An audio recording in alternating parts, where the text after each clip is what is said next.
طلب منه يكون عفوي وما يتصنع حتى ينجح في برنامجه. الإعلامي اللبناني جورج قرداحي قال إنه هو بيحب قصي خولي وله مكانة خاصة في قلبه.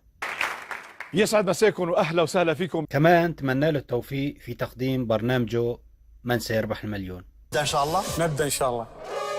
وقال جورج قرداحي بالحرف الواحد الله يوفقه وهو إنسان عزيز على قلبي. طبعا يا جماعة الخير، هذا الحكي للإعلامي اللبناني جورج قرداحي قديم شوي، ولكن اليوم الناس صارت تتداوله بما أنه ظهر قصي خولي في أول حلقة. صارت الناس تعيد تداول هاي الحلقة حتى يشوف النصائح اللي قدم الإعلامي اللبناني جورج قرداحي للممثل السوري قصي خولي في تقديم برنامجه أو في تقديم برنامج من سيربح المليون. جورج قرداحي طلب من قصي خولي أنه يتجنب التظاهر كشخصية ممثل، وقال طبعا الكلمة النهائية رح تكون للجمهور، هو الحكم اللي بيحدد مصير نجاحه أو فشله. طبعا يا جماعة الخير، برنامج من سيربح المليون ظهر قصي خولي في أول حلقة ولاقى انتقادات كثير كبيرة. ناس حبت ظهوره وناس قالت انه من سيربح المليون خلص هذا ارتسم في ذهننا انه لجورج قرداحي. وانت برأيك عزيزي المتابع، قادر يخوض هذا التحدي؟ رح ينجح ولا رح يفشل؟ الأسبوع الماضي كان معنا المشترك رياض العنزي.